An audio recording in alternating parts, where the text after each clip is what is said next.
Hare Krishna devotees, welcome to Shloka Day. Today Shloka number 22 of chapter 18. Yattu kritsnavade kasmin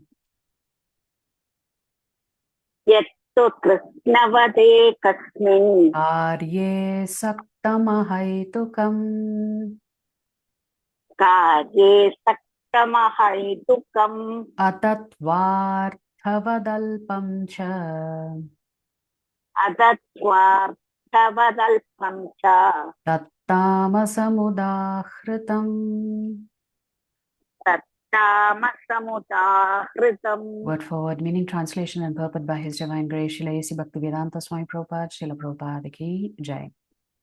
Yat, Yet that which, that which tu, too, but, but kritsnavat, krishnavat as all in all, as all in all, ekasmin, ekasmin, in one, in one, karye, karye, work, work, saktam, saktam, attached, attached, ahaitukam, ahaitukam, without cause, without cause, atatva arthavat, adatva arthavat, without knowledge of reality, without knowledge of reality, alpam,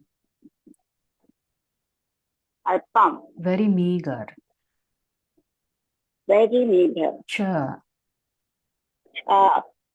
and and tat, that, that, tamasam, tabasam, in the mode of darkness, the mode of darkness, udahritam, udahritam, is said to be. is said to be, Translation, and that knowledge and that knowledge by which one is attached which one is attached to one kind of work to one kind of work as the all in all, as the all in all, without knowledge of the truth, without knowledge of the truth, and which is very meager, and which is very meager, is said to be in the mode of darkness. is said to be in the mode of darkness. So Prabhupada writes in the purport, the knowledge of the common man is always in the mode of darkness or ignorance, because every living entity in conditional life is born into the mode of ignorance. So when we take birth, we are in under the influence of tamogun. One who does not develop knowledge through the authorities or scriptural injunctions has knowledge that is limited to the body. He is not concerned about acting in terms of the directions of scripture. For him, God is money, and knowledge means the satisfaction of bodily needs. So for those who are under the influence of tamogun, for them, everything is about enjoyment. So money itself becomes God for them. Such knowledge has no connection with the absolute truth. It is more or less like the knowledge of the ordinary animals, the knowledge of eating, sleeping, defending, and mating. Such knowledge is described here as the product of the mode of darkness. In other words, knowledge concerning the spirit soul beyond this body is called knowledge in the mode of goodness. Knowledge producing many theories and doctrines by dint of mundane logic and mental speculation is the product of the mode of passion. And knowledge concerned only with keeping the body comfortable is said to be in the mode of ignorance. From another parampara. When the intellect is dulled under the effect of tamogun, it clings to a fragmental concept as if it were the complete truth.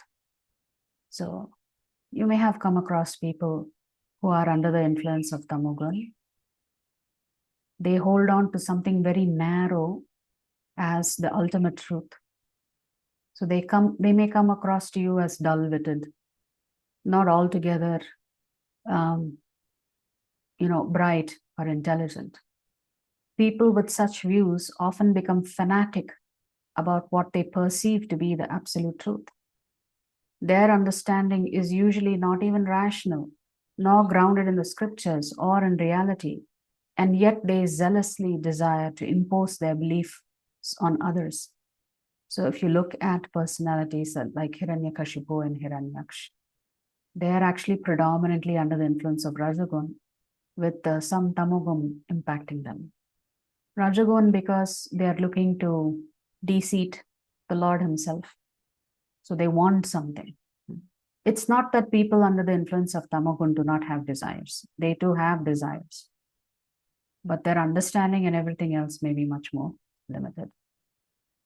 So hence, it's written here, their understanding is usually not even rational, nor grounded in the scriptures or in reality, and yet they zealously desire to impose their beliefs on others, which is one element that Hiranyakashipu tried to do.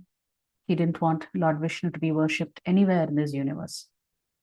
The history of humankind has repeatedly seen religious zealots who imagine themselves as self-appointed champions of God and defenders of faith. They fanatically proselytize. Proselytize means to propagate, to spread. So the word proselytize is used specifically for religion. They fanatically proselytize and find a few followers with the same kind of intellect, creating the phenomenon of the blind leading the blind.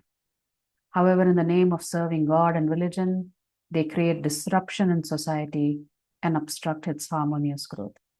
So they are not only self-destructive, they end up destroying others as well, which is even more dangerous when people predominantly under the influence of Tamogun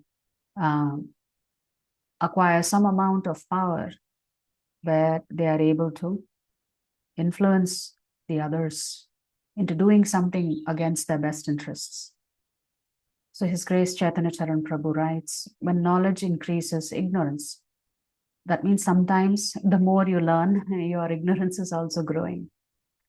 We usually consider knowledge to be the cure for ignorance. Where knowledge increases, ignorance has to decrease. In fact, a celebrated Upanishad quote implies these opposing attributes of knowledge and ignorance when it urges us to go from ignorance to knowledge, from Tamogun to Sattvagun. Asatoma Satgamaya. Yet the Bhagavad Gita, here in this particular Sloka 22, contains a curious concept that points in the opposite direction. The concept of knowledge in the mode of ignorance, wherein our very knowledge becomes the cause of our ignorance.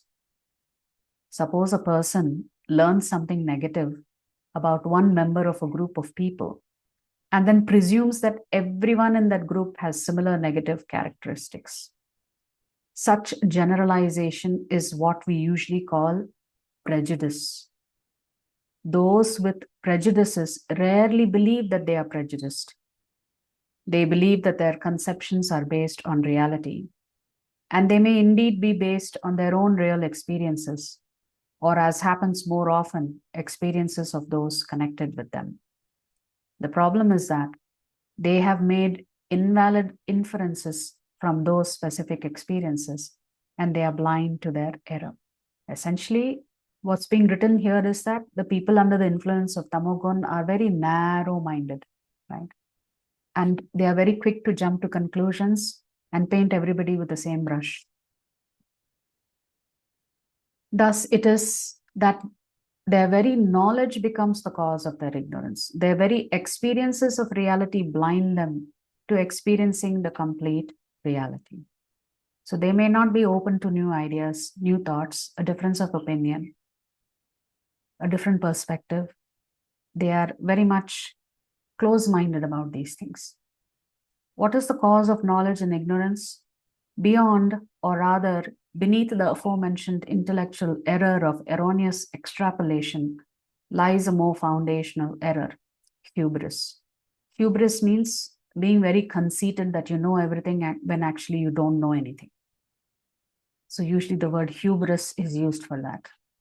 The pride that comes with thinking that you know everything when actually in reality you don't.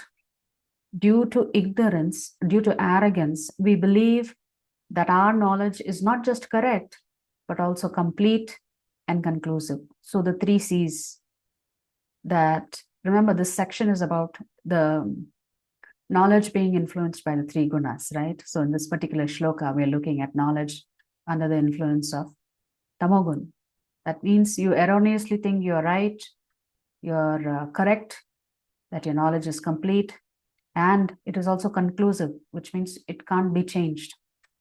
That conceit locks us in our tunnel vision of reality, wherein we viscerally reject or laboriously rationalize everything that contradicts our conceptions. So if they hear something different, immediately they will reject it as not being true, or they will go out of their way to rationalize why it is not true. Thankfully, humility can correct this inversion of the normal process of cognitive growth. By cultivating the humility to re-examine and refine our conceptions, we can continuously progress from ignorance toward knowledge and from knowledge toward greater knowledge. Knowledge cures ignorance when it is accompanied by humility. But knowledge causes ignorance when it is accompanied by arrogance. So the it factor is whether it is humility or arrogance that determines whether knowledge cures you or creates more of a diseased condition for you. So here Krishna is talking about when somebody doesn't really understand what the real truth is, their knowledge is very, very limited. And therefore, they are under the influence of the mode of darkness. If you like our videos, please subscribe to our channel and turn on the bell notification. If you'd like to join our classes every day, please check the details in the description section of this video. We look forward to serving you.